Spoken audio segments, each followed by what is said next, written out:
জয় গুরু। শ্রী শ্রী ঠাকুরের চরণে আমার শতকোটি প্রণাম জানিয়ে আজকের এই অনুষ্ঠান শুরু করছি। ঠাকুরের দয়া, করুণা ও প্রেমই আমাদের জীবনের পথপ্রদর্শক। তাঁর বাণী আমাদের জন্য এক অমূল্য সম্পদ, যা আমাদের দৈনন্দিন জীবনে শান্তি, প্রেরণা ও সুসংহতি নিয়ে আসে। গুরু ভাই ও বোনদের প্রতি প্রণাম জানিয়ে এই পবিত্র বাণী পরিবেশন করছি। আশা করি ঠাকুরের অমৃত বাণী আমাদের সবার মনে নতুন আলো জ্বালাবে। সত্তা সচ্চিদানন্দময়, অসৎ নিরোধী সতই। সচ্চিদানন্দের পরিপোষক যা, তাহাই ধর্ম। ধর্ম মূর্ত হয় আদর্শে, আদর্শে দীক্ষা আনে অনুরাগ, অনুরাগ আনে বৃত্তি নিয়ন্ত্রণ, বৃত্তি নিয়ন্ত্রণ আনে ধৃতি, ধৃতি আনে সহানুভূতি, সহানুভূতি আনে সংহতি, সংহতি আনে শক্তি, শক্তি আনে সম্বর্ধনা, আর ওই ধৃতি আনে প্রণিধান, প্রণিধান হতেই আসে সমাধি, আবার সমাধি হতেই আসে কৈবল্য, তৃষ্ণার একান্ত নির্বাণ, মহাচেতন সমুত্থান। এখন আমি ঠাকুরের এই বাণীটির প্রতিটি স্তবক ব্যাখ্যা করে শোনাচ্ছি।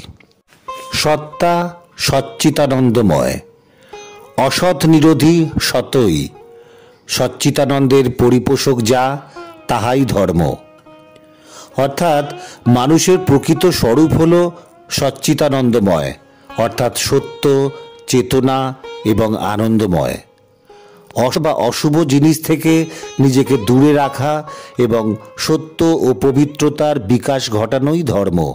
যেমন কাউকে ঠকানো অসৎ কাজ, কিন্তু সততার চর্চা, যেমন সঠিক কথা বলা বা ন্যায়ের পথে থাকা, ধর্মের বিকাশ ঘটায়। ধর্ম মূর্ত হয় আদর্শে।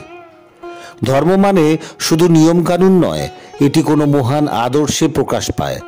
সেই আদর্শই মানুষকে পথ দেখায়। আদর্শে দীক্ষা আনে অনুরাগ। যখন কোনো মহান আদর্শ আমাদের হৃদয়ে জায়গা করে নেয়, তখন আমরা তার প্রতি গভীর অনুরাগ বা ভালোবাসা অনুভব করি। যেমন শিক্ষকের প্রতি ছাত্রের শ্রদ্ধা জন্মায় তার আদর্শ থেকে। যেমন একজন শিক্ষক সৎ ও নীতিবান হলে ছাত্রও অনুপ্রাণিত হয়। অনুরাগ আনে বৃত্তি নিয়ন্ত্রণ। আদর্শের প্রতি অনুরাগ আমাদের ভিতরের প্রবৃত্তিগুলিকে নিয়ন্ত্রণ করতে শেখায়। যদি কেউ সত্যি স্বাস্থ্যকর জীবনধারার প্রতি অনুরক্ত হয়, তবে সে অস্বাস্থ্যকর খাবার খাবার প্রবৃত্তি নিয়ন্ত্রণ করতে পারবে। বৃত্তি নিয়ন্ত্রণ আনে ধৃতি। যখন আমরা আমাদের প্রবৃত্তি নিয়ন্ত্রণে আনতে পারি, তখন ধৃতি বা দৃঢ়তা আসে। এই ধৃতি আমাদের স্থির থাকতে শেখায়। যেমন পরীক্ষার প্রস্তুতিতে নিয়মিত অধ্যয়ন করলে ছাত্র ধৈর্যশীল হয়ে ওঠে এবং চাপ মোকাবিলা করতে পারে। ধৃতি আনে সহানুভূতি। যে ব্যক্তি নিজে দৃঢ় এবং নিয়ন্ত্রিত, সে অন্যের দুঃখ দুর্দশা বুঝতে এবং তাদের প্রতি সহানুভূতিশীল হতে পারে। যেমন একজন ধৈর্যশীল চিকিৎসক রোগীর কষ্ট বোঝে এবং তাদের প্রতি সহানুভূতি দেখায়। সহানুভূতি আনে সংহতি। সহানুভূতির ফলে মানুষ একে অপরের সঙ্গে সংহত বা ঐক্যবদ্ধ হতে পারে।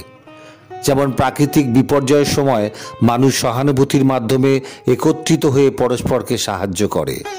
সংহতি আনে শক্তি। যখন মানুষ একত্রিত হয়, তখন তারা শক্তিশালী হয়ে ওঠে। ঐক্যের মধ্যে বিশাল শক্তি লুকিয়ে থাকে। যেমন একটি ক্রিকেট দলের সদস্যরা যদি ঐক্যবদ্ধ হয়, তবে তারা কঠিন প্রতিপক্ষকে হারাতে সক্ষম হয়। শক্তি আনে সম্বর্ধনা। শক্তির কারণে মানুষ সম্বর্ধনা বা উন্নতি লাভ করে এবং আরও ভালো কাজ করার উৎসাহ পায়। একটি সংগঠন যখন তাদের লক্ষ্য পূরণে সফল হয়, তখন তারা সমাজের কাছ থেকে সম্মান পায় এবং আরও ভালো কাজ করতে উৎসাহিত হয়। আর ওই ধৃতি আনে প্রণিধান। এখানে প্রণিধান মানে কোনো কাজে গভীর মনোযোগ দেওয়া। ধৃতি আমাদের ধৈর্যশীল করে তোলে এবং মনকে একাগ্র করে। উদাহরণস্বরূপ বলা যেতে পারে, যোগ সাধনার মাধ্যমে ধৈর্য ও মনোযোগ বাড়ে, যা জীবনের নানা ক্ষেত্রে প্রণিধান আনতে সাহায্য করে। প্রণিধান হতেই আসে সমাধি। প্রণিধান বা গভীর মনোযোগের চূড়ান্ত ফলাফল হল সমাধি। এটি এক ধরনের গভীর আত্মমগ্ন অবস্থা, যেখানে মানুষ চেতনার উচ্চতম স্তরে পৌঁছায়।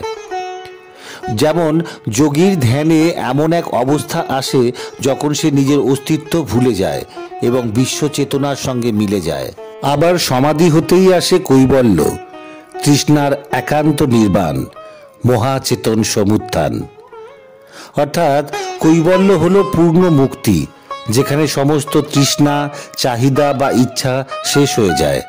এটি চেতনার উচ্চতম অবস্থা, যেখানে মানুষ সচ্চিতানন্দের সঙ্গে একাত্ম হয়ে যায়। যেমন গৌতম বুদ্ধ তপস্যার মাধ্যমে এই কৈবল্য বা নির্বাণ লাভ করেছিলেন, যা তাকে জীবনের মোক্ষ এনে দিয়েছিল। আশা করি ঠাকুরের এই বাণীটি আমাদের আধ্যাত্মিক উন্নতির পথ দেখাবে। এটি শেখাবে কিভাবে অসৎ থেকে মুক্ত হয়ে সত্য ও আনন্দময় জীবনের দিকে অগ্রসর হওয়া যায়। তাই আসুন আমরা এই আদর্শগুলিকে নিজের জীবনে ধারণ করি এবং আত্মিক উন্নতির দিকে এগিয়ে যাই। ঠাকুরের কৃপা আমাদের সকলের উপর বর্ধিত হোক। আপনাদের যদি আমার ভিডিওটি ভালো লেগে থাকে তাহলে একটা লাইক দিতে ভুলবেন না, কমেন্ট করতে থাকবেন, আর চ্যানেলটি সাবস্ক্রাইব করে আর নোটিফিকেশান অন করে যেন আমার নতুন ভিডিও মিস না করেন। আর গুরু ভাই বোনদের সঙ্গে শেয়ার করতেও ভুলবেন না। ভালো থাকবেন। জয় গুরু।